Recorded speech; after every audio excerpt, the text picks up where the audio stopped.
Another potential match to maybe turn some heads is MJF and Daniel Garcia. Of course, MJF just recently lost his pay per view bout and his AEW American Championship, which has now been restored to the International Championship by Will Ospreay.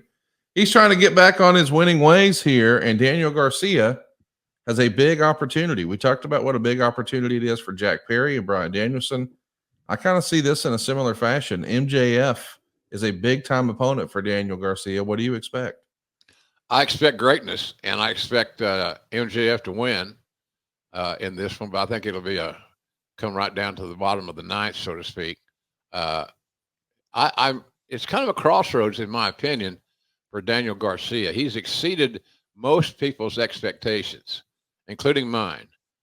He's evolved into a good hand, no doubt about that. But he's got a lot to prove here, step for step with MJF, and of course MJF has got to reclaim his turf, so to speak. As you said, he's on a little bit of a losing streak, but nothing serious. But he's not coming in here with a great deal of momentum. So mentally, in this match, they both have a tremendous amount to gain. You know, MJF can step away from that losing streak and wrestle one of the hot young talents who's just getting back rolling. I don't. I think we're kind of at a crossroads for these two guys in different ways. Garcia is just like I said. I think he's at a crossroads. I think that he's a turn away from moving to the next level. The key thing is you got to win matches on pay per view to make that happen. And so Garcia's got that chance. He's colorful. He's physical. He works hard. So we'll see how he does on a big stage in front of that rabid Chicago crowd. Can't wait to see it. This will be a rematch for these guys. They met in a blind eliminator tag team tournament last year when MJF was tagging with Adam Cole and Sammy Guevara was tagging with Daniel Garcia. But last November, they hooked it up on Dynamite from Portland. MJF got the win over Daniel Garcia after about 10 and a half minutes. So this is a rematch of sorts, and I can't wait to see what Daniel Garcia can prove. I mean, this feels like this is a big proving ground for him. Is he ready to move up the ladder, so to speak, in AEW? We'll find out this Saturday night. Something else we're going to find out is what does a ladies Chicago street fight look like for the CML World Women's Championship? We've got Willow Nightingale and Chris Statlander, and Stokely Hathaway is suggesting, hey, maybe we should play Chris Statlander's theme through the arena like it was an old school New Jack match. That could be fun. Willow Nightingale continues to prove the doubters wrong, but a Chicago street fight? That's a tall ask for these ladies. What do you expect? Physicality, taking chances that are probably not absolutely necessary, but by demand, by the structure of the rules. It's a street fight, so there'll be no disqualifications. And that may give Willow a little bit of an advantage because of her size and strength advantage.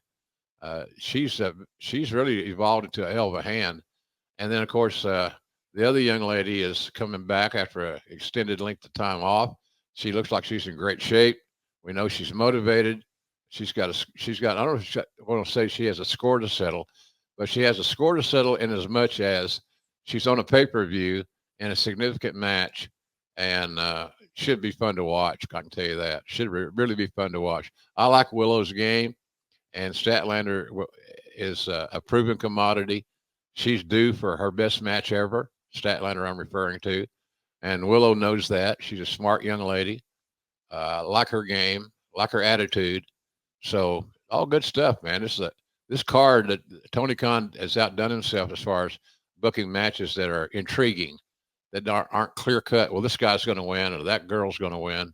It's automatic. Nothing's going to really be. Nothing's ever automatic on an AEW pay per view, except you're going to see great workers, and they're going to work hard to entertain you and bring you in. We should talk about another ladies' match that's got people talking this weekend. Mercedes Mone, with Camille by her side, will be defending her TBS championship against Shida.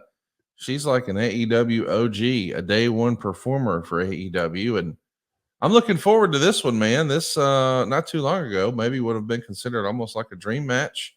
What do you expect to see here with Shida and Mercedes Mone? Well, I've been wondering how tough Mercedes Monet is. She's smooth, she's slick, she's technically sound, but when the rubber meets the road, I'm not so sure just exactly how tough she is. I'm not knocking her, don't get me wrong, but she's going to find out how tough she is because this match is going to be very physical and it's going to be intense. So, and Mercedes is trying to build her body of work, establish her credibility. As soon as I say that, she may lose because that's how the game's played. But I think it'll be good. I think it'll be really an interesting contest. Their styles kind of match up. My question about just how tough is Mercedes Monet will be answered, I think, in this matchup. She's a beautiful woman, great looking athlete. But again, you got to get in there and show me more than once just how physical and how tough you are. We got to mention that this is also a rematch. Mercedes Monet picked up a win over Shida back in August. They went about 10.5 minutes. And believe it or not, Tony Schiavone this week, he's going upset alert. He thinks Shida is going to be the new TBS champion. That wouldn't be a surprise. I mean, goodness gracious, she's one of the more decorated ladies, in the game. Now, I know she hasn't necessarily held the TBS title, but she has held that AEW Women's Championship. I'm looking forward to that one. I think that's going to be one that people are talking about on the other side. I do want to get your opinion. I don't know if you saw it, but Camille, who is the heavy, the second, if you will, for Mercedes Monet, her real life husband, Tom Latimer, who used to wrestle as Braun in TNA, now he's Tom Latimer in the NWA. He just won the 10 pounds of gold over the weekend, JR. The NWA ran a big pay-per-view in Philadelphia at the old ECW Arena. I guess that's fitting. They're the home of the 76ers there in Philadelphia, and this was the 76th anniversary of the NWA. And when it was all said and done, Tom Latimer wins the 10 pounds of gold. Have you seen much of Tom Latimer or Bram before? And yeah, I like him. He's a good hand, Conrad. He really is. He looks good. He moves well. He's very athletic, smart kid, and he's got a hot girlfriend without question. Camille is she's special, and the way she takes care of her body and how she trains, it's obvious that she spends a lot of time in the gym preparing her body for opportunities, just like we're going to see on Saturday night.